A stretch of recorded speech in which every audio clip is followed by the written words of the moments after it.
Hey guys, welcome back to the channel. This is part 1 of What If Naruto had the Jougan. I have created a playlist for this What If, where you can find all the parts, link is in the description. Before we start, please subscribe and smash the like button harder, and share this video with your friends as well. It really means a lot. Let's start this What If.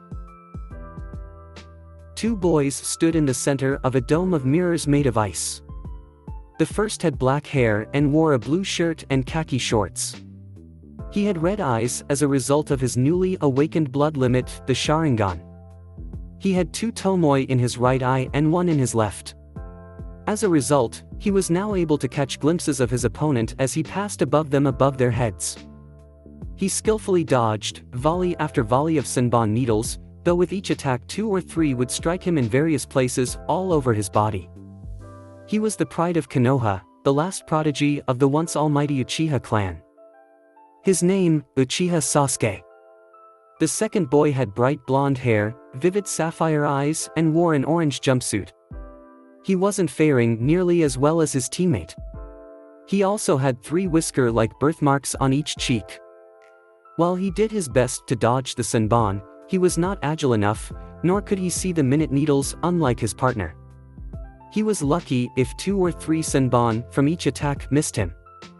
He was the bane of Konoha, as well as its number 1, hyperactive, unpredictable, knuckle-headed ninja. He was the legacy of the Yandere Hokage, the Jinchuriki of the Kyuubi no Kitsune. His name, Uzumaki Naruto. Their opponent was incredibly fast. Sasuke was barely faster than the Nukenin under normal circumstances. Within the dome of ice mirrors he created, Zabuza's perfect tool was too much for them, even combined. Seeing a moment of weakness, the Nukenin concentrated his attack on Naruto. What happened next surprised both boys even more than the sudden shift in their foe's attack. Naruto could only helplessly watch as the needles came closer and closer to him. Strange as everything suddenly started to become clearer. If events hadn't progressed as they did, he might have just dismissed it as his own acceptance of his fate. However, fate decided to intervene, not once, but twice. Before he knew it, he was on the ground, knocked off his feet by his teammate, Sasuke, who now looked like a human pincushion. "Why?" asked a very shocked Naruto. Sasuke had an equally shocked look on his face. "I don't know. My body just moved.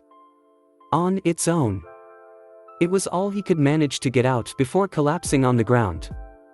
"Sasuke!" Naruto gasped. The raven-haired teen looked up at his blonde teammate. His eyes had gone back to their original onyx color. "That man. My brother. I told myself I wouldn't die until I killed him." Sasuke whispered to him. "You don't die." Sasuke's eyes closed for a final time, his entire body had gone slack. Naruto closed his eyes, trying to hold back the pain. A myriad of emotions ran through his mind. Sadness at the loss of a friend, disappointment in his own weakness, frustration at not being able to defeat their opponent. So many emotions at one time, all ready to burst at any moment. He protected a precious person, while knowing it was a trap, and he still decided to jump in. He was a shinobi that deserved respect, said the masked boy. "Is this the first time a friend of yours has died? This is the way of the shinobi." "Shut up," was all Naruto whispered. Power, raw untamed power, coursed through his veins. First it manifested in a fiery red spiral. The red chakra was fierce, angry, filled with more malice and hatred than even Zabuza had ever felt and that Kakashi had only felt once before. "The seal," thought Kakashi, "has it been broken? That power. No. It's not Kakashi," was the thought that ran through Zabuza's head. Meanwhile, the masked boy watched in horror and bewilderment. Naruto looked directly at him, his vivid blue eyes were now red with untamed fury and the pupils were slitted. "I'll rip you apart. That chakra. It's impossible. Chakra can't change like this." The masked boy thought he was frozen in terror at the radical change Naruto was going through. And such an evil chakra. The red chakra formed a fox above Naruto. The Senbon needles that had penetrated various points in his body suddenly shot out of his body, which was shaking in unbridled rage. Suddenly, the wounds all over his body began to heal before the masked boy's eyes. His wounds. They're healing. This boy. What is he?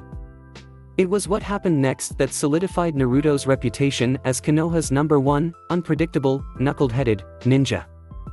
Naruto's Hitayate fell off of his head as the sinister red fiery chakra became black and cold, yet the black flames seemed to sting with more intensity than the red ones.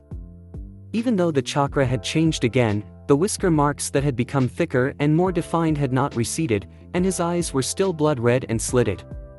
Kakashi and Zabuza stood rooted in each of their respective areas. Sakura, and even Tazuna, cringed at the changes in the chakra that saturated the air around them. It was incredibly strong. The fact that Tazuna could feel it was a testament to that fact. Sakura was frightened. She had no clue as to what was going on. She couldn't see anyone through the mist, she could barely see Tazuna, and he was right next to her. The foreign chakra was far stronger than anything she'd ever felt, it far surpassed anything she had ever felt from either Kakashi-sensei or even Sasuke-kun combined. She was also unsettled by the fluctuations of the feelings the chakra gave off. It could only be felt a little at first. Desperation, fear, hopelessness, and then hate, anger, malice. The feelings came with such intensity that she could almost taste the killing intent in the air. As frightened as she was of it, she was glad that whatever the source, it was not directed at her. However, now the feelings had changed.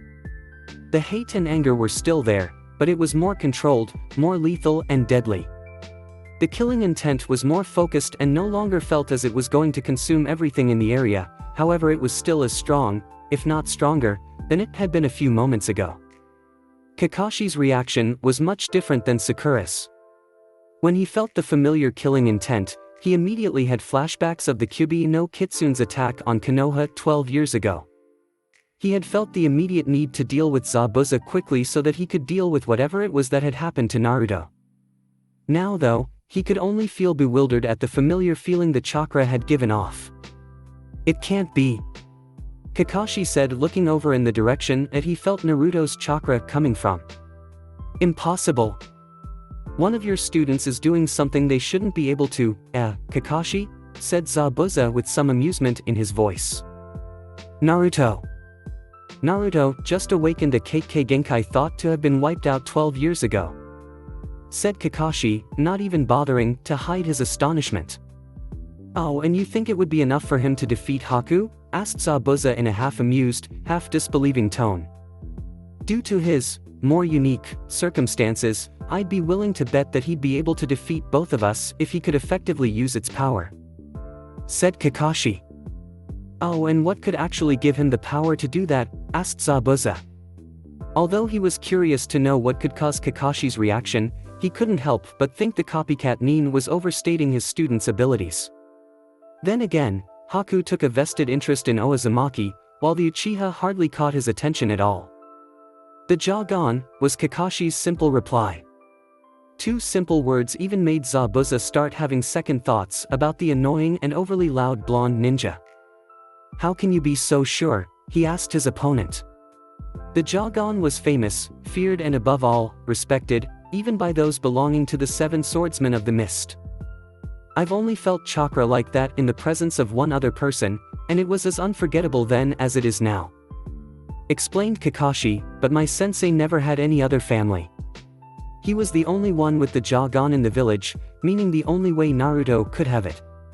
Kakashi's eyes widened at the revelation. Haku watched as the boy in front of him stood up. The menacing aura retreated inside of him, but the killing intent was still thick in the air. It was then when Haku saw it. Naruto's spiky blonde hair began to stand straight up in the front, no longer covering his forehead. Then what appeared to be a slit across it appeared and began to slightly glow. The teal glow became more intense as it got wider. When the slit fully opened, the glow subsided, revealing a third eye much like Naruto's normal two. It was sapphire blue in color, although it was slightly slitted. "You will pay," he said to the masked Nin, still shaking with fury. "I'll kill you." Haku took the moment to step back into his mirrors. This sudden burst of power. The lust for battle and blood. He is no longer the same boy I fought before, Haku thought to himself. Suddenly, a huge shockwave of power was released by Naruto. "He's coming," Haku thought as Naruto prepared to charge. He sent a small barrage of Senbon at the charging boy, only to have them harmlessly batted away by the boy's immense power. He barely was able to jump away from the mirror as Naruto shattered in with a simple punch. Haku's visage suddenly appeared in all of the mirrors at once. He was astonished at the boy's newfound speed and even more amazed that his last attack was merely blasted away without a mere thought. As one, all of the mirrors attacked. The Senbon embedded themselves deeply into Naruto. His third eye began to glow brightly again, and the red chakra from before seemed to surround him. Releasing his newfound power, Naruto forced the needles from his body, his wounds instantly healing. The sheer power Naruto was putting out was enough to crack the mirror Haku was in. He immediately charged. A second mirror shattered as Naruto's fist made contact. Haku had jumped from the mirror to one above the Jinchuriki, only to charge at his three-eyed opponent. Naruto seemed to anticipate this and jumped away. He then charged at Haku. The masked boy could barely keep up with the barrage of fists coming at him. Finally, Haku managed to score a hit with a spinning kick to Naruto's stomach, sending him back a few feet. Haku jumped into a mirror, but had to vacate immediately as Naruto's foot came crashing through. As Haku entered another mirror, he saw Naruto going through a short and unfamiliar combination of hand seals. Gukatun, Inochi Enku no Kabushi, Hellfire Release, Fist of the Mortal Flame. When the sequence was completed, Naruto brought his fist back as it exploded in orange and black flames. Thrusting his fist forward, he launched the strange fireball at Haku. It was only basic survival instinct that told Haku to move out of the way, as the mirror he had just been in was completely melted upon contact. The fact the fireball was not stopped by his mirror did not go unnoticed by the ice manipulator. However, Naruto suddenly appeared in front of him, the boy's third eye keeping up a blinding glow. Haku drew a few Senbon and threw them at the orange-clad ninja in hopes of removing the boy from his path. Unfortunately for Haku, his opponent seemed to phase out for a moment, the Senbon seemingly flying through him. He gasped in surprise, "Fast." Was his only though when Naruto grabbed his wrist. Before Haku could retaliate, another shockwave of power was released by Naruto. "Zabuza-san. I'm sorry, but I cannot stand up to his powers," he thought as Naruto started running through one-handed seals like Haku had before. Then, his entire arm seemed to burst out in orange and black flames. "Gukatun, Inochi Enku no Kabushi." Naruto yelled as he smashed his flaming fist into Haku, who was sent careening through a mirror.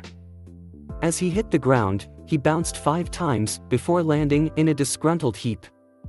That power! Surely Naruto can't, thought Sakura as she heard Naruto's yell.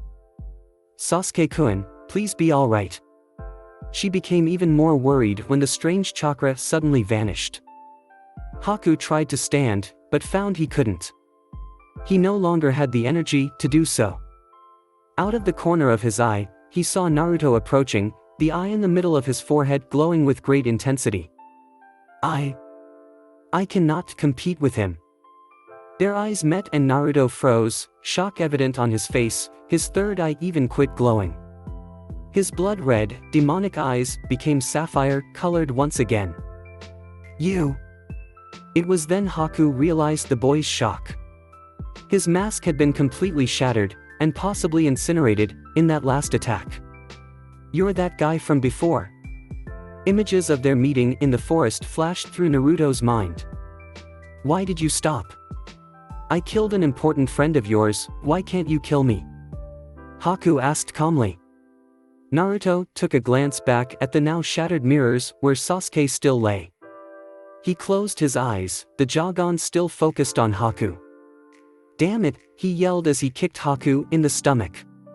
The boy only gave a small groan in protest, as he rolled a short distance away from Naruto. Haku spit up some blood as he tried to stand. This time he was successful, but he could barely do so. Where did all of that power of yours go? You can't defeat me like that. Was he not an important person to you? Naruto's emotions were all over the place. He wasn't sure what to think or feel. His mind kept going back to all of the things Haku had said to him before Sasuke had been killed. He was brought back into the present. What Haku spoke up once more. There are those who have the wrong idea. They fail to defeat an enemy that needs to be defeated, they show mercy instead, and decide not to take his life. If you ask me, doing something like that is not showing mercy. Do you know the pain of living without a dream? Knowing you're not needed by anyone? What are you trying to say? Naruto asked Haku, knowing deep in his own heart, he already knew and understood what the boy was talking about. He felt though, that he should ask, to acknowledge what the boy was going to tell him. Zabuza-san does not need a weak ninja. You stole my reason to exist. Haku explained. Naruto had a pained expression on his face. Why? Why do you fight for that guy? He gets money from bad guys. And does evil things. Is that no-brow freak the only important person you have? His fists were now clenched and his eyes, with the exception of the Jagan, were shut tightly. I had people who were important to me a long time ago, Haku clarified, my parents. He sighed at the painful memories. I was born in the country of water, where the snow piled up deep. All we did was farm and we were poor, but my mother and my father were happy with it. I was happy. They were really kind parents. But when I first took notice of my surroundings, something happened. Haku looked on sadly. He needed the boy, this Uzumaki Naruto, to understand something. What happened? Asked Naruto, intrigued by the boy's tale. Haku raised his hand. It still had the blood. He coughed up on it. This blood was all, he said. Blood.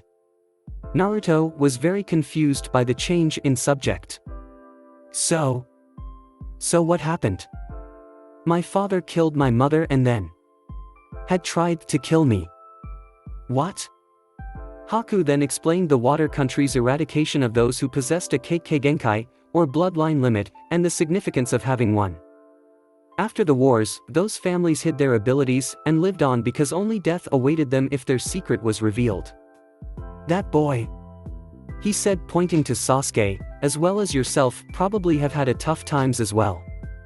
Those who possess a special ability are feared by everyone.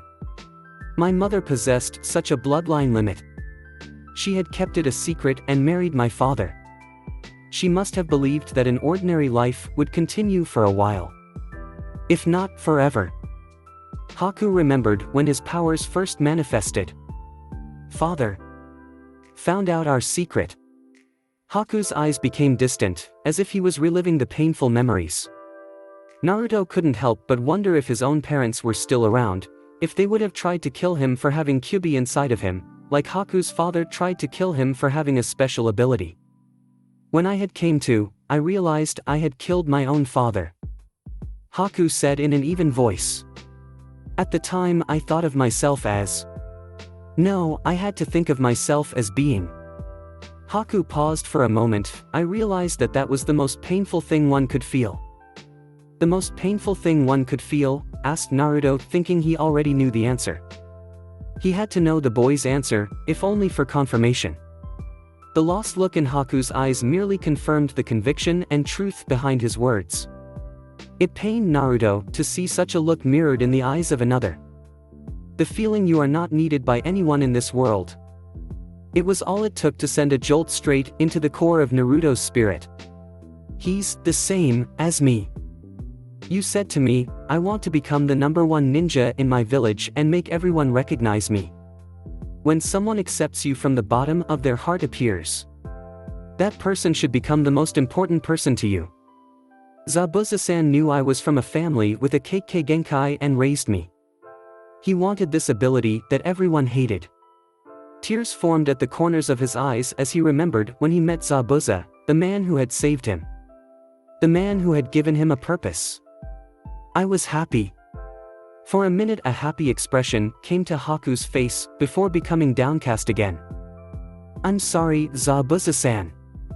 I couldn't become the tool you wanted me to become. He whispered and then he walked towards Naruto. Naruto-kun. Please. Kill me. Meanwhile, Kakashi and Zabuza were still at their standoff. Each passing moment since the energy receded, Kakashi had become increasingly worried. He did not know whether or not Naruto had succeeded or not in taking down Haku. The sounds of battle had faded a while ago, and he did not know whether or not Sasuke and Naruto were alright. Seems like your boy has run out of steam, Kakashi, Zabuza taunted. Zabuza. Let's finish this. One move to decide it all, Kakashi said with confidence, though in truth he was scared that he had let down yet another teammate. He then pulled out a scroll and with some quick movements, unrolled it and twirled it around. Using a sharp point on his Jougan vest, he pricked his finger and smeared blood over the seals on the scroll before rolling it back up. He still held it in his hands as the did 3-hand seals. Ninpu Kuchios Doton, Tsuga no Jutsu. Ninja art, summoning move, earth release, dogging fangs technique. He then set scroll on the ground, his hands still clasped to it. Zabuza felt the chakra surging from Kakashi. When nothing happened he figured that Kakashi's technique had failed. Whatever you do, it's pointless. You can't even feel my presence at all. The demon of the bloody mist's voice echoed from every direction, taunting Kakashi. But I know what you are doing very well, Kakashi. You have fallen into my trap completely.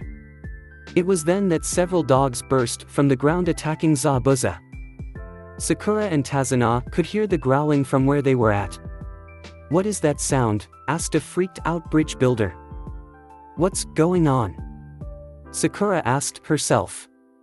Both were feeling very uneasy considering they had practically been left in the dark and unable to tell what was going on in either battle being fought around them. If I can't follow you with my eyes or ears, I'll just have to use my nose, said Kakashi calmly as if lecturing a small child. That's what happens when you close your eyes in the mist. This is a summoning technique for pursuing purposes. I stopped your attacks 2 times, and bled both of those times for this purpose. Your weapons have my scent on them. Those are my cute ninja dogs, and their noses work better than any other dogs. You're the one who has fallen into the trap. The mist has cleared. Your future is death. I don't care about your bluffs, said Zabuza defiantly. Kakashi was right, the mists were clearing, and Zabuza was just feet away from Kakashi and held in place by several of Kakashi's summons. Don't act so tough. There is nothing you can do in this situation, scolded Kakashi. Your death is certain. Zabuza, you fooled around too much. Your ambitions were too big.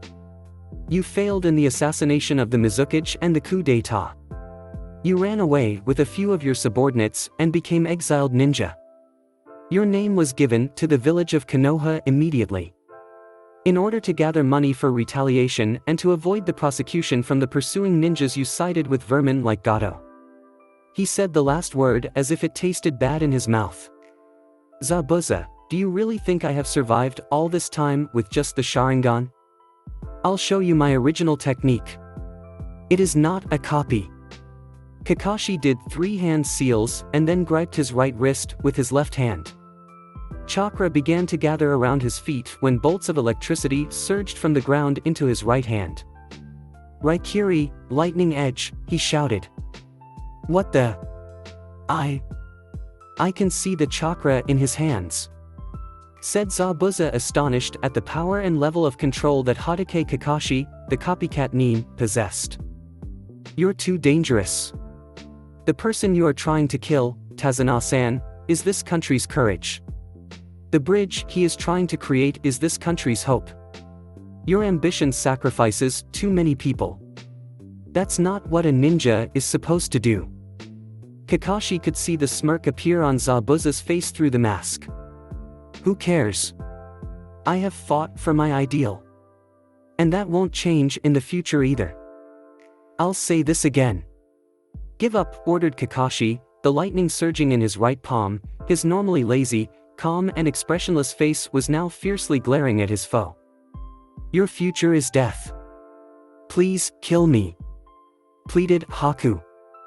Worry and indecision had frozen Naruto in place. Why are you hesitating? With each passing moment Naruto felt his resolve crumble. I can't believe that stupid story, he shouted defiantly, as he took several steps away from Haku. Weapon? Tool? You call a person like that an important person? You're okay with that? Is it wrong? The sad neutral expression never leaving Haku's face. What? What's wrong with that? But that's... Zabuza-san had hopes for me. He needed me, but I have lost the purpose that made me. Me. Zabuza-san will no longer need me. As Haku continued speaking, Naruto could feel his resolve crumbling, his heart breaking. That is why I am asking you. Now, hurry. Naruto-kun. Please kill me. I don't understand. Is staying strong the only reason you have for staying on this world? Naruto tried to reason with the boy. You could have made people recognize you through something other than fighting. A small smile graced Haku's face. The day I met you in the forest, I felt you were like me. You should understand. The look in Naruto's eyes gave away to Haku that he did. I'm sorry, I have to soil your hands. Is that the only way? Yes. Naruto looked down. His eyes were clenched tight, even his newly awakened Jagan eye.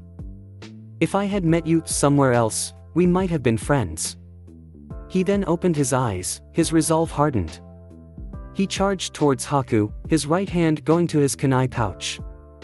Grab hold of your dream. Sasuke had a dream too. Naruto rationalized in his mind as he ran faster towards Haku, his kunai in his hand. Haku closed his eyes. Thank you. You will become strong. He silently thanked Naruto. The mist. It's beginning to settle, exclaimed Tazuna. There are two people over there. It looks like they're staring at each other, said Sakura. I can't see very well. Which one is Kakashi-sensei? She asked. One of them moved. Haku caught the movement out of the corner of his eye. He then grabbed a hold of Naruto's wrist before he could strike the killing blow. I'm sorry, Naruto-kun. He apologized while doing a few one-handed seals. But I can't die just yet. It was then that Naruto saw what Haku did after the ice manipulator vanished. Kakashi charged at Zabuza with a fully charged Raikiri. So, this is it, huh? Zabuza asked to himself. Suddenly a crack in the bridge opened up, releasing large amounts of frozen air. A mirror of ice suddenly formed and out stepped Haku right into the path of Kakashi's charged palm. Before Kakashi could reach Haku and Zabuza, Naruto materialized and knocked Haku through yet another mirror, placing himself in front of Zabuza, his jaw gone blazing. Naruto-kun, yelled Haku. Naruto, thought Kakashi as he knew what was about to happen. He couldn't stop. It was too late. Gukatun, Inochi Enku no Kabushi. A powerful shockwave hit Sakura and Tazuna. They had to cover their eyes to protect themselves from the dust and debris from the fights on the bridge. What happened? Asked Tazuna.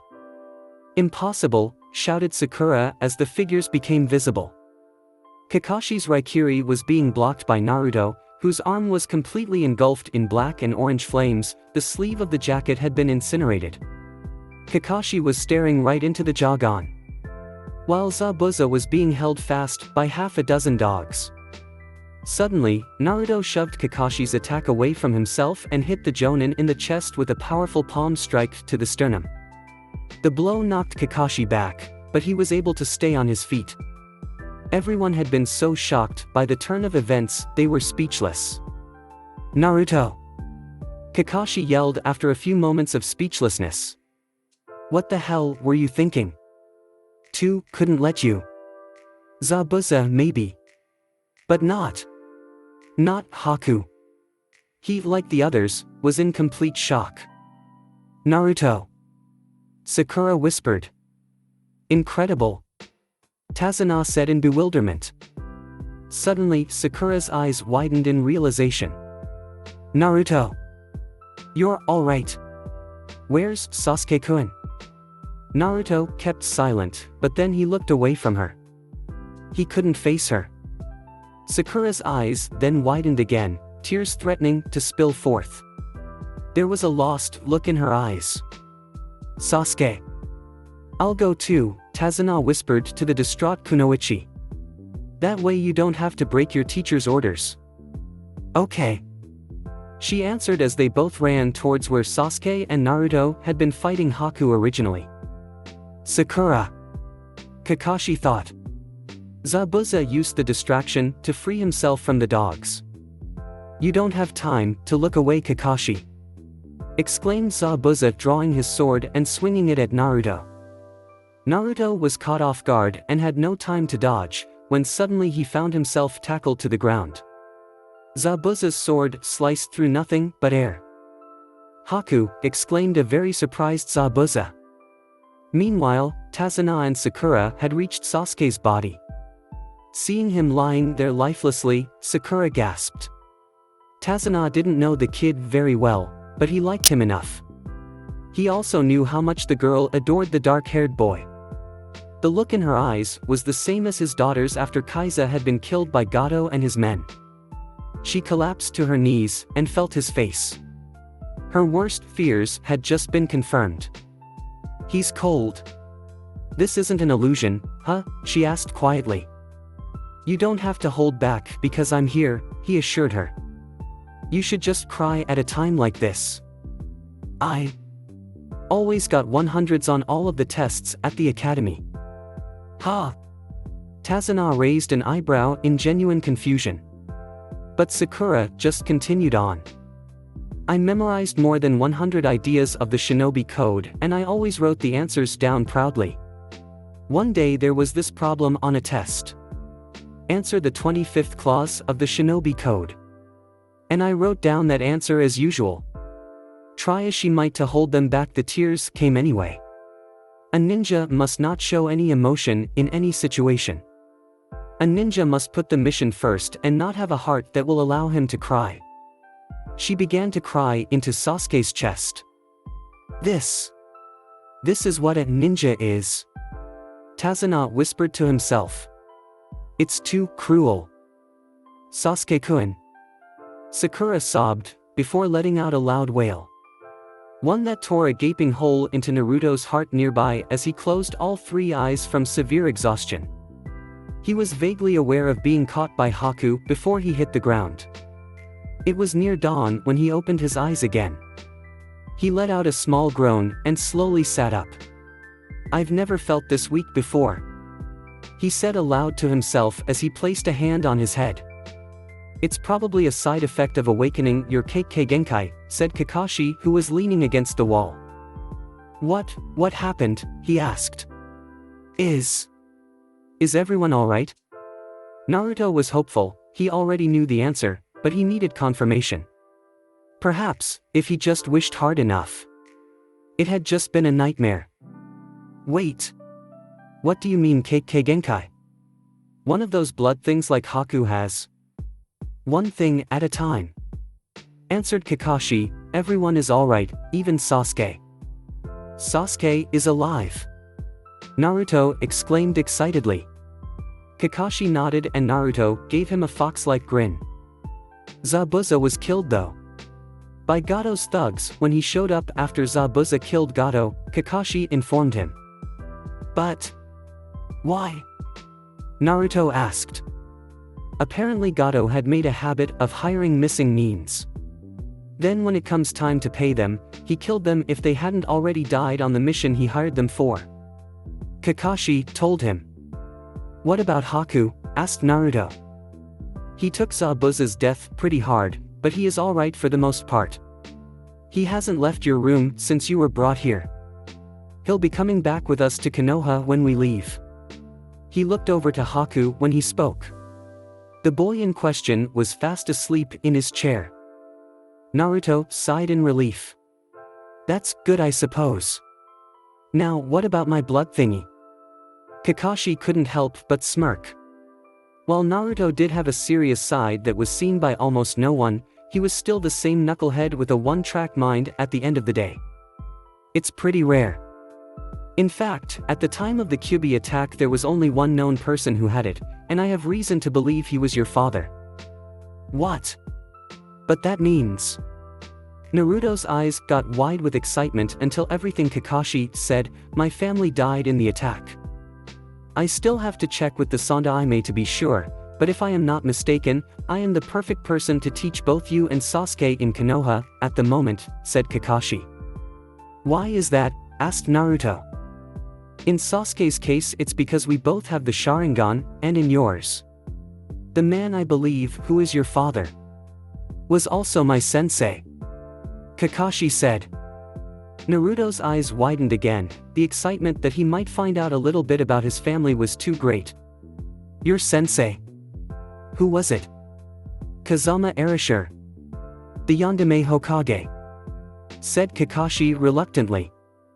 Yandere. That means... he... Naruto couldn't let himself finish the sentence, Kakashi merely nodded in response. Why? Why me? Kakashi sighed. He really couldn't blame the kid. To find out only a few weeks ago you had a demon inside of you and then that it was your own father who had sealed it, there would be too much for anyone. He had to help the boy understand. Think about it, Naruto. What does it mean to be Hokage? In his place, would you be able to ask some other family to sacrifice their child, if you saw a chance where your own child could be seen as a hero? Naruto went to interrupt. I know that didn't happen, but that is what Sensei had intended. Naruto was silent for a few moments. I think I understand. Now do you want to learn about your bloodline limit? Asked Kakashi. Naruto said nothing but nodded. As I said before, it's rare. In fact, you are the second person known to have had it. Yandere, like you, was an orphan. He had no other family. He was found in the wilderness by a group of our ninja and brought back to the village. It wasn't long after and he attended and graduated the academy. Soon afterwards he became a genin and awakened his bloodline limit. He was able to develop it with the help of his sensei. It's called the Jagan. What does it do? Asked Naruto.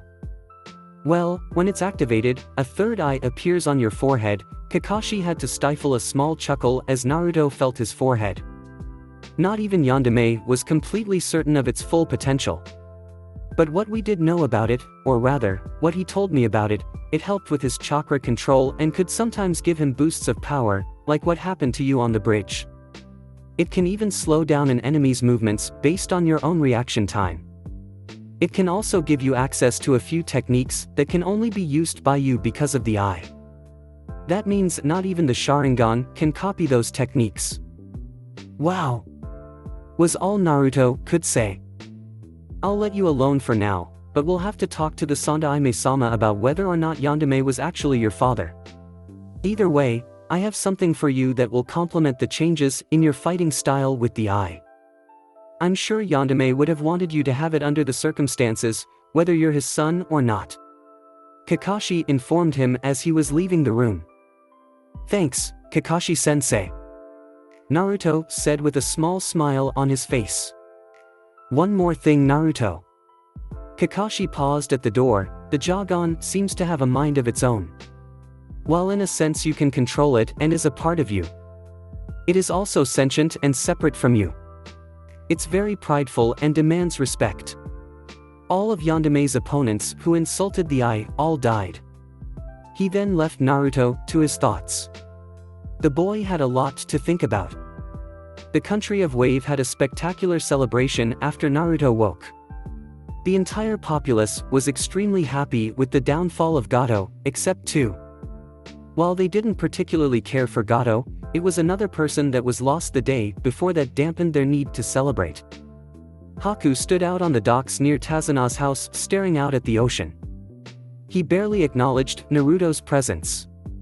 No words were said, the two just sat in silence. When time for the celebrations came, Haku did not go with them, saying he needed time to himself. Naruto and Sasuke didn't stay long either. The former was concerned about his new friend, the latter wanted to get away from his fangirl. It was soon afterwards that the bridge was finished and it was time for Team 7 and Haku to leave. They made one last stop at Zabuza's grave, his sword sticking out of the ground as a sort of headstone. Haku burned some incense and Sakura placed flowers on his grave. "I was wondering, Kakashi-sensei," said Sakura, "does a ninja really have to be what he said a ninja should be?" Haku was now looking at Kakashi in great interest. "Shinobi are not supposed to seek their reason to exist." Kakashi explained, "It's important that they exist as tools. That idea exists in Konoha too." As he was speaking, Sakura walked back towards the others. Haku looked towards Naruto, who seemed to be at a crossroads. He was staring blankly over the cliff, a myriad of emotions passing over his face. After a silent moment, he came to a decision as he spoke. "Does becoming a real ninja really mean that?" he asked. It was a simple enough question. One that Haku would have answered yes to immediately only a few days before, yet the blonde boy in front of him made him question whether or not it was true. I kind of don't like that." He had an uncharacteristic frown on his face. "Do you think so?" asked Sasuke to Kakashi. "Well, no. That's why ninja unconsciously suffer from that idea," he answered, like Zabuza did. Naruto stared back at the grave a moment longer, before speaking again. "All right. I'm going to follow my own nindo. I'm going to run straight down the path where I am not going to regret anything." He looked up into the sky as he was speaking, a small genuine smile graced his features. Kakashi looked surprised for a moment, but then gave him a small smile that was only visible but the small crinkling of his left eye, which was the only exposed area of his face. Haku also gave Naruto a small smile as well. "We've completed the bridge thanks to you," said Tazuna, "we're going to miss you guys." "Be well," said Tsunami. "Thank you for everything," said Kakashi. "Don't worry, we'll visit you again one day," said Naruto cheerfully. He no longer wore his orange jacket because it had been irreparably damaged. So he just had on a black t-shirt with the red spiral design on the front and his orange pants. He also wore his hatayate around his neck. He didn't want it to become incinerated once he figured out how to call on the orange and black fire again, nor did he want it to cover the Jagan. Kakashi-sensei had told him that the orange and black flame was called the mortal flame. It burned hotter than any other flame and was often compared to lava from a volcano. To Kakashi's knowledge, only the Yandere was capable of using the mortal flame because of the Jagan. The Jagan also allowed the Konoha no Kuroi Senko, Konoha Yellow Flash, to use his ultimate technique, the Hiraishin no Jutsu, Flying Thunder God technique. Naruto's smile faded a bit when he saw the look on Inari's face. "Inari, you're going to be lonely, aren't you? You can cry, you know." "I'm not going to cry, but you can, Naruto," Inari responded, holding back tears. "Is that so?" Naruto's face was a dam that was about to break. "See you later." He turned around quickly, he wouldn't be the one to break.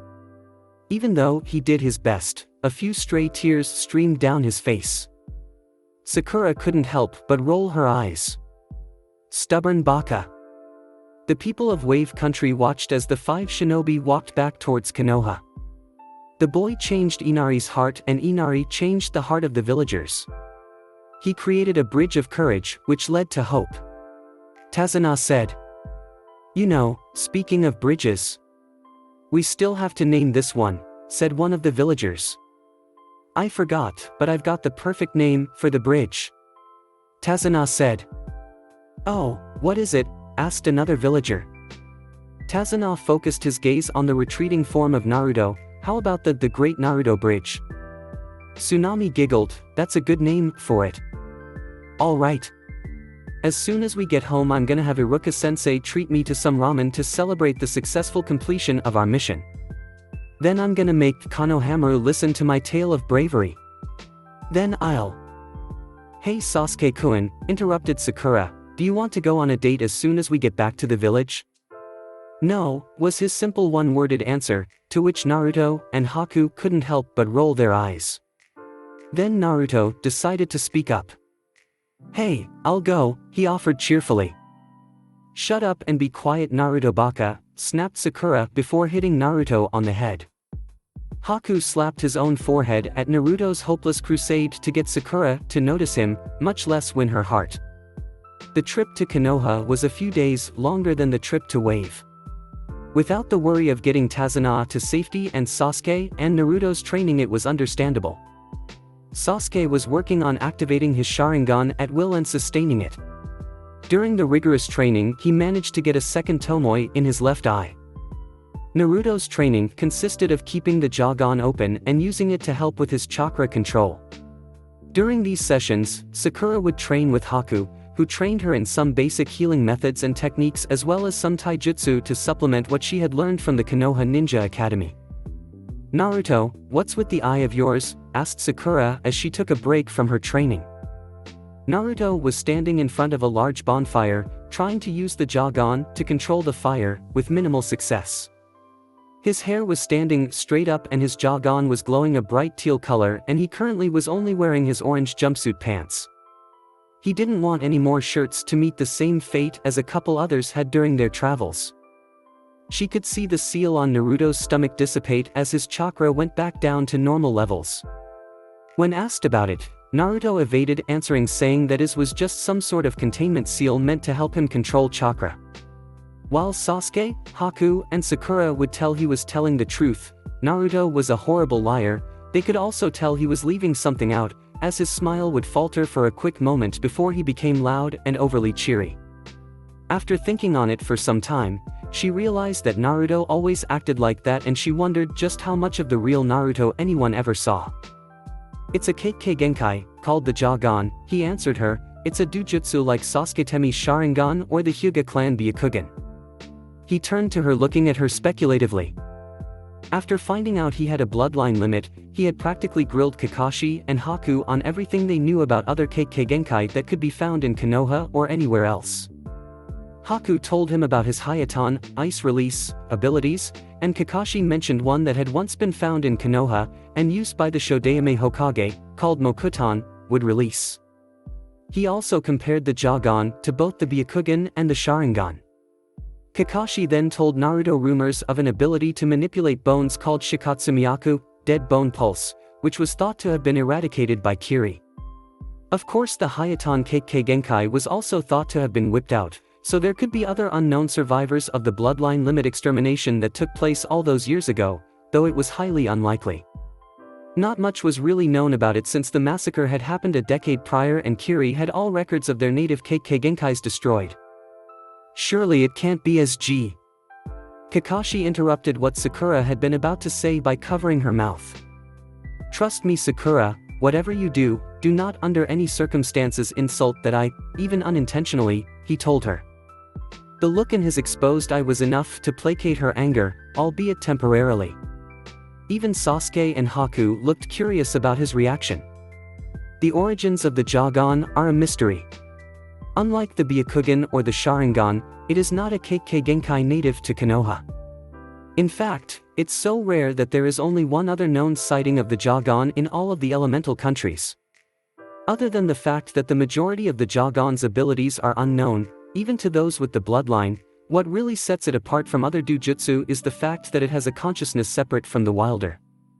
Everyone I've seen insult the eye has died, no matter how much more powerful they were than the wilder. You said there was only one other person to possess the Jagan. And considering what you just said, it sounded like you knew that person. Who were they? Asked Sakura. I mean, we never learned of the Jagan in the academy, and... She glanced quickly at Naruto and took a deep breath before continuing, as far as anyone knows, Naruto doesn't have any family. What happened to them? She was very hesitant to ask. After all, it was very hard to miss the glares that the townspeople sent at their blonde teammate. One would often think it was for all of the pranks the blonde ninja had done in the past. However, with the emergence of a Kekkei Genkai, one had to wonder if his family had somehow dishonored Konoha. While she was curious, she didn't want to pry too far into other people's business. Kakashi glanced quickly at Naruto, whose facial expression was wearing a very saddening frown. After we get back, Kakashi-sensei and I have to talk to Aji-san first. Afterwards, we'll tell you what we can. He then turned and walked into the forest away from the campsite. Naruto. Sakura whispered. Don't worry, Sakura, he just needs some time to himself. Kakashi reassured her. Naruto had been oddly quiet for the rest of the trip. So much that even Sakura was showing concern for her normally annoying blonde teammate over fawning over her beloved Sasuke-kun, much to the relief of everyone, especially Sasuke. Though he tried not to show it, even he was concerned about his teammate. As they approached the gates, Naruto closed the Jagan and tied his hitayate back around his forehead. When questioned, he told them he hadn't wanted to reveal it to anyone yet before they had spoken with the Hokage. Hokage-sama, Team 7 reporting another mission successfully completed, said Kakashi. It's good to hear, although I must admit I got worried when our patrols picked up the demon brothers not too long ago, Sandaime said. So tell me, Kakashi, who is this? Indicating Haku was the one he was asking about. This is Haku, he was Momochi Zabuza's apprentice, and wishes to become a Konoha shinobi, said Kakashi. He has considerable skills with various flora and fauna in uses of medicine, and with some training could make a good medic mean, as he has excellent chakra control from what I've seen. He also has a Kekkei Genkai that allows him to use Hayatan jutsus like the Shodaime could use Mokutan jutsu. Kakashi then took a steadying breath. There is also one other thing to report, he said with great hesitancy. Oh, and what would that be? Asked Sandaime with an interested look, worry evident as he caught the uncomfortable looks on Kakashi and Naruto's faces. It's awakened, hasn't it? Kakashi raised an eyebrow, but Naruto's expression went from uncomfortable to shocked to anger. You knew, didn't you? He shouted angrily. You knew all this time he was my father and you didn't tell me, even after. Naruto closed his eyes tightly and pulled the hitayate off of his head. Although his hair was now standing straight up, the eye had not opened. You weren't supposed to know until absolutely necessary.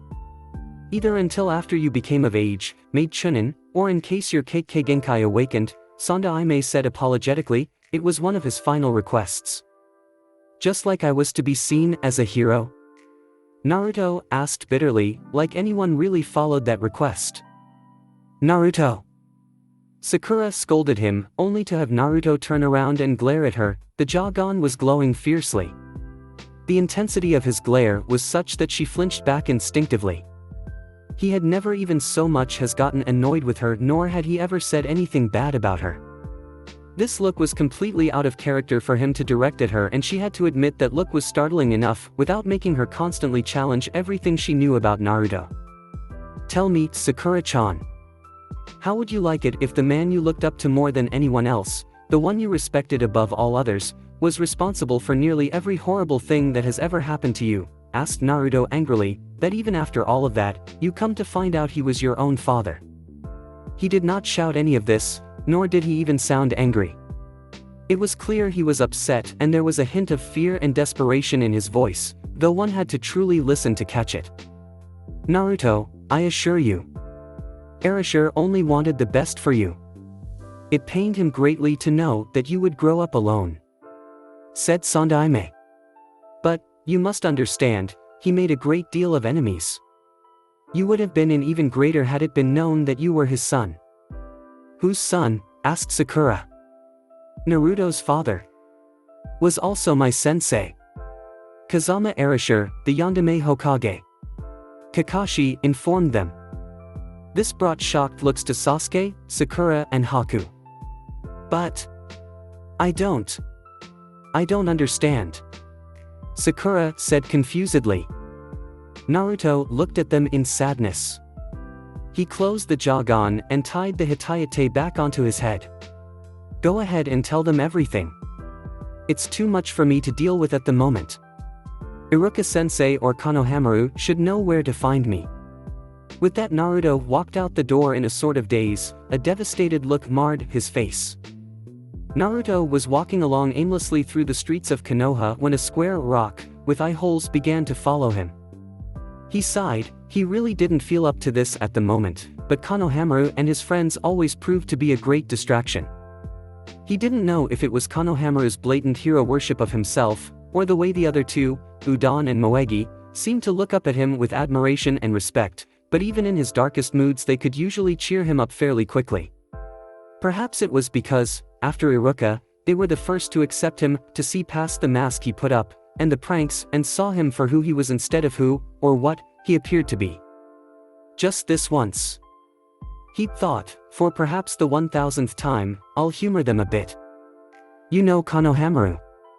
Naruto sighed. Rocks aren't perfectly square, and they don't have eye holes.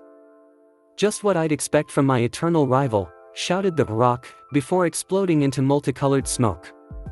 When the smoke cleared, Naruto could see 3 young children on their hands and knees in a coughing fit. Too much gunpowder, said the one in the middle, who was wearing a yellow shirt, khaki pants, blue scarf and a set of green goggles. When they noticed Naruto was watching them, they all shot up to their feet and struck poses. The first up was a girl with orange hair and rosy cheeks. She wore a pink shirt with a maroon vest and cape over it and khaki shorts. She, like Konohamaru, wore green goggles on her head. Sexiness of an adult, Kunoichi Moegi. The other boy, who wore a dark blue jacket and khaki shorts and giant glasses on his face, as well as yet another set of green goggles. I love assembling models, Udon. The leader, not to be outdone, was the most enthusiastic of the bunch. The village's #1 genius ninja. Konohamaru. In unison they all said, the 3 of us together make the Konohamaru Corps. Naruto couldn't help but smirk at their actions. What's with the goggles? We've decided to copy the old you, said Konohamaru proudly. Naruto smiled at the young boy. Don't ever change, Konohamaru. He then took the rooftops heading towards his spot. Konohamaru-kun. Is Naruto and Ai-chan all right? Asked Moegi. The normally cheerful and energetic leader frowned a moment before giving her a small smile. He will be, nothing keeps the boss down for long. The Genin and Haku looked uncomfortable and upset at what the Hokage and Kakashi told them. His eyes. Haku whispered.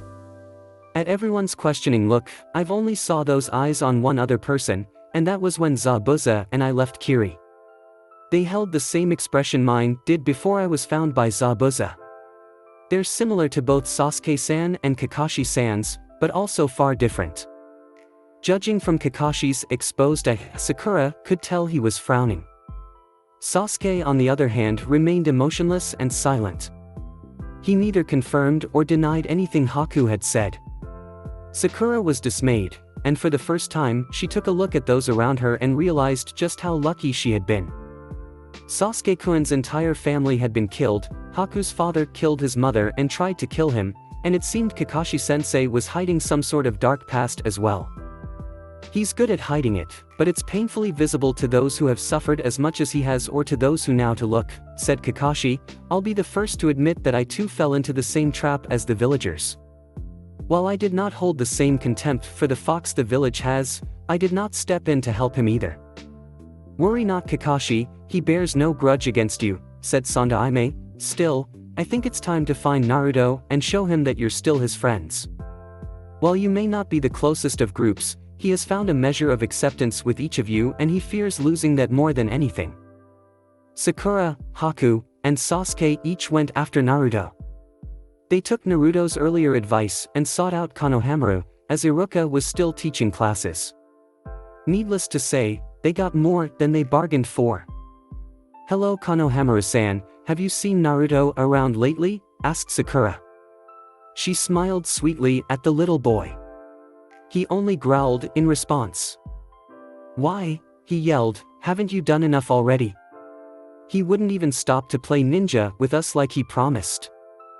Sasuke snorted. A ninja playing ninja? That was obviously the wrong response, as Moegi and Udon immediately latched onto the Sandaime's grandson. "Let me go, I'm gonna kick his ass," yelled Konohamaru. "Let me go. I can't let him get away with making fun of the boss." Sasuke raised an eyebrow at the small boy's behavior, while Sakura looked shocked at the sheer amount of protectiveness and devotion he had for Naruto, while Haku merely smiled at the boy. Haku squatted down to Konohamaru's level and smiled. "I assure you Konohamaru-san, we do not wish Naruto-sama any ill will. He's just down from some things he found out today and we wish to cheer him up. Do you know where we can find him?" Konohamaru calmed down visibly, enough that Udon and Moegi let go of their leader. He still glared at Sasuke suspiciously. Turning back to Haku, "I believe you, but if you hurt Nichan I will kick your ass." His glare was mostly directed at Sasuke when he said this. Sakura finally had enough of it. "Quit glaring at Sasuke-kun like that and just tell us where we can find Naruto," she demanded. "How dare he glare at Sasuke-kun like that," yelled inner Sakura. After a fierce glare at Sakura, Konohamaru gave in. "Fine, I'll tell you. When boss wants to be alone, away from everyone, he goes to the top of the Hokage mountain. He said it helps him think when he's away from everyone, and the Yandame's head has the best view of the village." "Thank you Konohamaru-san," smiled Haku. "If you continue to protect your precious people, you will grow strong." "Remember that," said Haku as the trio left the Konohamaru Corps in search of Naruto. Konohamaru smiled at Haku. "You're nice. You'd be much better for the boss than the big four-headed girl he likes so much. You're much prettier, too." He blushed slightly when he said this. Haku sighed and restrained Sakura as she charged at Konohamaru. Moegi and Udon cringed in fear behind him at the murderous eyes of the pink-haired Kunoichi.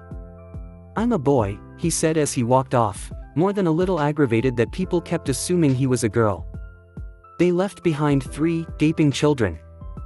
It wasn't long afterwards that the 2 genin and the former Nuke-nin found a very dejected Naruto sitting where Konohamaru said he'd be, sitting on top of the Yandame's head looking out over the village. "I'm surprised you're here," said Naruto. Even Sasuke was surprised that Naruto was able to sense their presence. "Don't look so surprised, it's just a little side effect of the Jagan. It seems as if the world is much clearer than it used to be." He gave a small smile before going silent once more. Much to everyone's surprise, it was Sasuke who spoke first. "Even with your new Kekkei Genkai and your furry little problem, you're still a dope. Is that so?" said Naruto in a low voice. "Then let's go to the training grounds so I can kick your ass Sasuke Temi." When he looked back at his teammates and Haku, he gave them a foxy half grin. "Get real loser, I wouldn't even have to active my Sharingan to take on the likes of you," said Sasuke arrogantly. "I'll kick your ass so hard not even your precious fangirls will want to be near you," shouted Naruto. "Naruto Baka, if you even think about harming my precious Sasuke-kun, I'll make sure you won't be able to eat ramen for a week," threatened Sakura. "That's right. And then we'll beat that Ino pig to a pulp and Sasuke-kun will be all mine." "Shinaro!" inner Sakura exclaimed while pumping her fist up and down over her head. "Sakura-chan," whined Naruto. Haku smiled. Those 3 were going to be just fine. A week later, things were back to normal, except Naruto didn't bother Sakura so often. Not that his teammates noticed, or at least Sasuke didn't. Sakura actually began to miss the blonde's attention as she began to realize he was always there to help her when she was down from facing yet another of Sasuke's rejections. Naruto spent most of his time either training his new Kekkei Genkai or practicing Kenjutsu after Kakashi gave him the Yandame's sword, Shuriken no Rijin, Fang of the Dragon King. To help with his Kenjutsu, Kakashi got Gekko Hayate, as well as Madogai's student, Ten, to help with Naruto's training. Kakashi could see Sakura become more and more visibly depressed as time went on. When he investigated, he noticed what she had, although he had come to the realization much faster than she did. You don't know what you have until it's gone. He mused to himself, then he looked over to Naruto. However, he isn't gone yet, his feelings are very much the same. He's just trying to suppress them, to keep himself from being hurt. Kakashi frowned thinking back to when Naruto changed his behavior towards Sakura. He then shook his head sadly, of course. If he didn't stand a chance before, he thinks there's no hope now that she knows. Naruto. Haku had gone through an evaluation of his skills. Sandaime placed him as a chunin with eligibility for the Jonin exams in 2 years' time. He was placed in the hospital to learn more from the medical staff there. Haku's skills had shown enough promise that he was placed in training under a very promising genin named Yakushi Kabuto. As stated before, things were pretty much back to normal. Almost. Sasuke-kun. Would you like to train with me, boost our teamwork skills? Asked Sakura, her face filled with hope. No, you're annoying. Said Sasuke, you have absolutely no talent and your skills are even worse than Naruto's before he awakened the Jagan. Oh. Alright. Said Sakura dejectedly, worse than Naruto. She let her head fall down as she walked away depressed. A few blocks away, Naruto was sitting in the lotus position on the roof of a building. His eyes were closed and his Jagan had started to glow with great intensity while he clenched his hands into tight fists. He had seen and heard the entire interaction between Sasuke and Sakura. Baka, Sasuke Temi. He muttered to himself. Yo, Naruto, what's going on? Asked Kakashi. Naruto sighed, nothing Kakashi-sensei. Naruto had gone through a complete wardrobe change. He now wore an orange sleeveless shirt, black baggy pants, with boots that went halfway up his shins. He was wearing his hitayate, which now had orange cloth instead of blue, around his waist. He wore a simple black headband around his forehead, which was currently in his pocket, to conceal the Jagan, a black wristband on each arm, and a black trench coat with 2 orange stripes that stretched the entire length of both arms from the cuff to the collar. Sasuke reject Sakura again? He asked innocently. He had been observing Naruto when he was observing the other two. Only one thing ever made him react like that. I don't know what you're talking about, shouted Naruto angrily.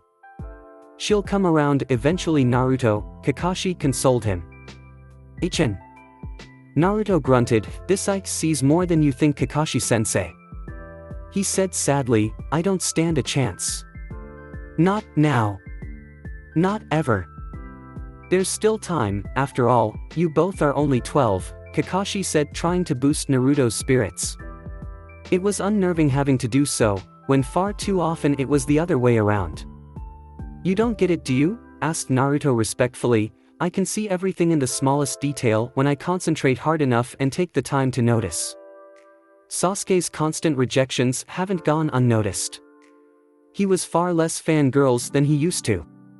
Many of them that he still has, react differently to him now. He's less of an idol to them. But not Sakura. She's so determined. Her feelings run much deeper than the others, even that Ino girl she's always competing with. While the others are chasing a dream, she's trying to bring out the real Sasuke he hides underneath all the layers of emo-ness. She loves him even more than she knows. I wonder if this is how Obito felt all those times. Kakashi gave Naruto a sad smile that went unnoticed due to his mask. Things will work out. They always do. Said Naruto sagely. So, what did you need? I doubt you came to talk about my lack of love life. Kakashi smiled, yes, well, I want you and the others to meet me on the bridge tomorrow at noon. And don't worry, I'll let the others know. Go ahead and continue your training. Later that day, Naruto was walking down the streets when his Jougan began to glow for a moment behind the headband. Konohamaru. You really need to come up with something new. That's when the square of rock, with eye holes that had been trailing the blonde Jinchuriki yelled out, I couldn't expect anything less from my eternal rival. After yet another explosion of multicolored smoke, 3 young kids appeared on the ground coughing on their hands and knees. Too much gunpowder. Coughed out Udon. Naruto mentally sighed at their appearance. His 3 subordinates were still sporting their green goggles, but now they were also sporting trench coats similar to his own. Konohamaru was wearing a black trench coat with a light blue stripe running down the arms. Moegi's was black with 2 pink stripes and Udon's was black with 3 tan stripes. The 3 saw Naruto watching them and immediately struck poses. The most beautiful and graceful kunoichi in history, Moegi. I enjoy doing long division, Udon. Genius ninja and future #1 Hokage ever, Konohamaru. And together, they all shouted in unison, we form the Konohamaru Corps. Naruto raised an eyebrow. Taking on more of my style, eh? Of course, I can't allow my eternal rival to be more stylish than we are, shouted Konohamaru, so. Boss. You have time, right? He asked hopefully. I dunno. I've been awfully busy lately. Naruto said teasingly, scratching the back of his head. The members of the Konohamaru Corps turned to look at each other and each nodded. Do it, Moegi, shouted Konohamaru. Much to Naruto's surprise, Moegi went through a series of hand seals, but he couldn't place the technique as one he'd ever remembered seeing. Puppy dog eyes, no jutsu, she shouted. Come on, boss. Play ninja with us. Konohamaru begged. Please.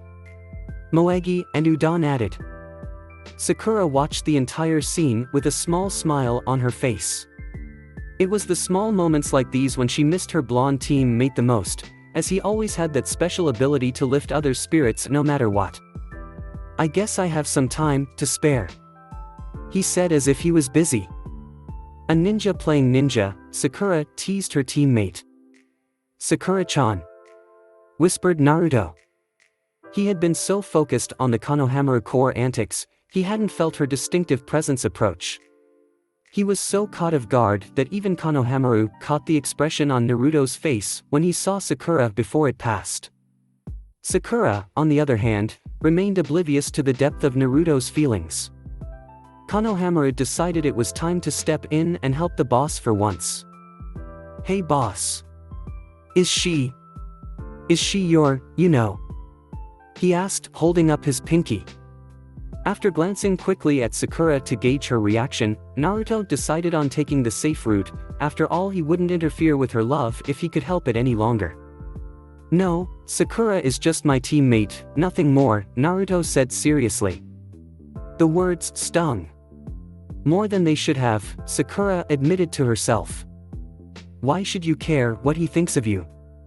Maybe he finally got the hint and realized that our heart only belongs to Sasuke-kun.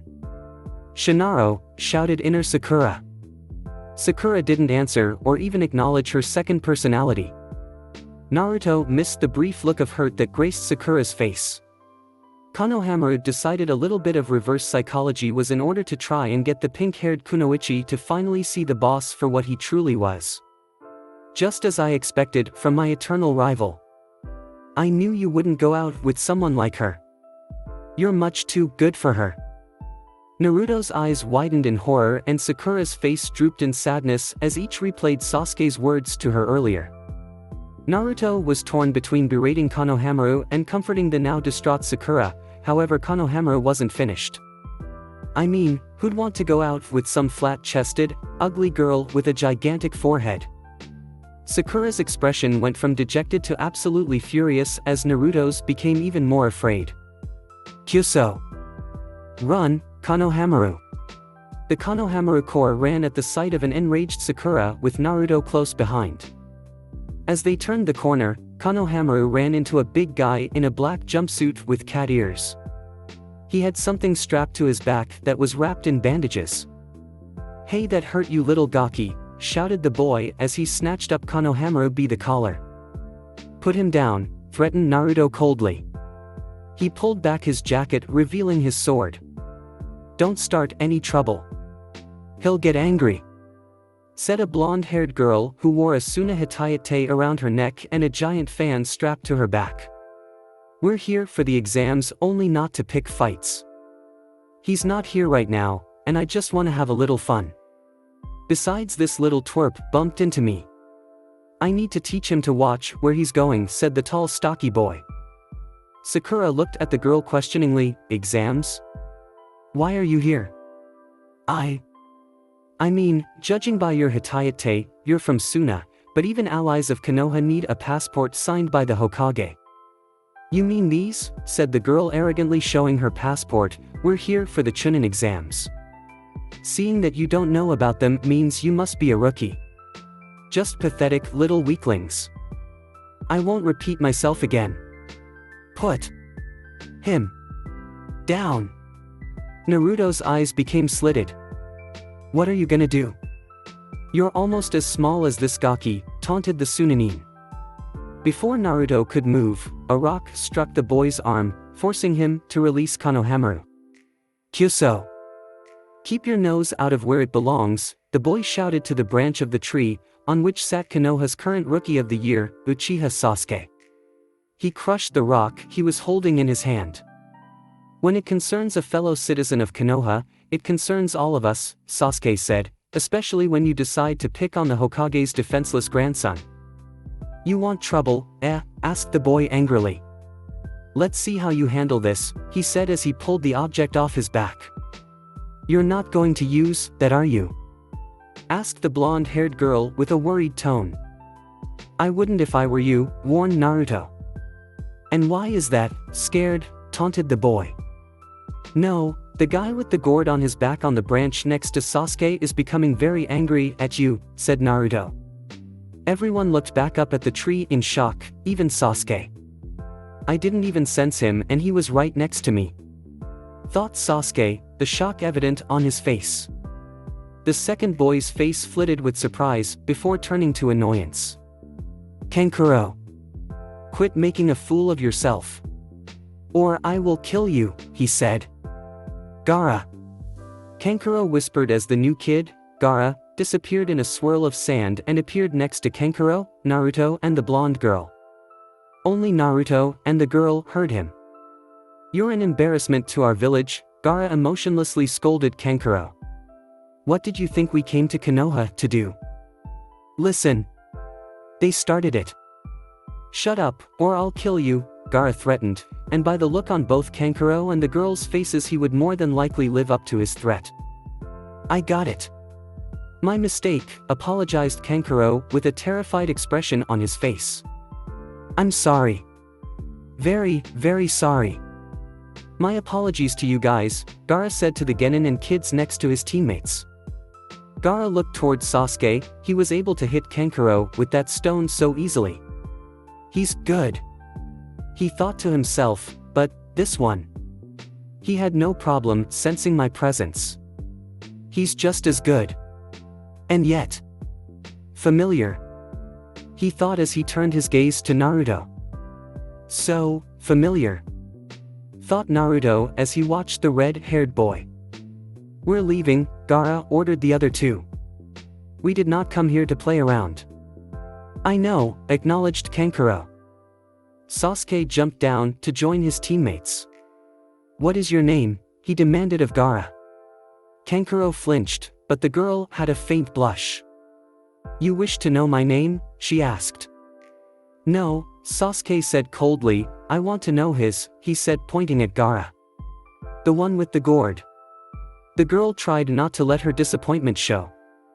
"Sabaka no Gaara," he answered, "I am also interested in you too. What are your names?" he said, nodding towards Sasuke and Naruto.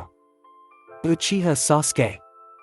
"Ozumaki Naruto," said Naruto. Only Gaara saw the brief glow of the Jagan underneath Naruto's headband. It was hard, wasn't it? He asked Gaara. Gaara stiffened at the question. The others only looked in confusion at both Naruto and Gaara. The loneliness was hell, wasn't it? Always asking yourself what your purpose was. You know nothing of what you speak, Gaara replied coldly. Kankuro and the girl trembled in fear. I understand far better than you think. We're the same, you and I. Naruto closed his eyes, and when he opened them again, they were blood red and slitted. Kankuro and the girl stepped back from the two. Gaara's eyes widened in surprise for a quick moment before he merely grunted in response and walked away, his companions trailing behind him. What was that about, boss? Asked Konohamaru, who was proud of his boss showing up the Uchiha prodigy. You were so cool. Unlike other times, Naruto didn't say anything for a long while, his eyes never leaving the retreating backs of the Sunanin, though they had since returned to their normal sapphire color. He then turned to Sasuke and Sakura with a frown on his face. That boy. He's like me. We have to let Kakashi-sensei know about this when we see him tomorrow. Sakura and Sasuke nodded in understanding. Konohamaru just looked at Naruto with a confused expression on his face. His friends were equally puzzled. What do you mean by that, boss? Naruto simply squatted down to face Konohamaru. I'll tell you, but now is not the time, alright. When I think you're ready, I'll tell you, all three of you, he said, pointing to Moegi and Udon as well. Konohamaru was about to protest, but Naruto quickly cut him off. I promise, Konohamaru. I vow on my dream to be Hokage and our friendship, I will tell you eventually, just not right now. Konohamaru's smile threatened to cover his entire face. Not only had Naruto acknowledged him as Konohamaru instead of honorable grandson, but he truly considered Konohamaru to be a true friend, and perhaps a true rival as well. Sure thing, Naruto and I-san. Naruto couldn't keep the fox-like smile from showing on his face. So this was it, for this part of the What If. Thanks for watching, I hope you enjoyed. If you enjoyed this What If, and want to see next part of it, comment down below and let me know. And also subscribe to this channel for more awesome content. See you in the next video. Peace.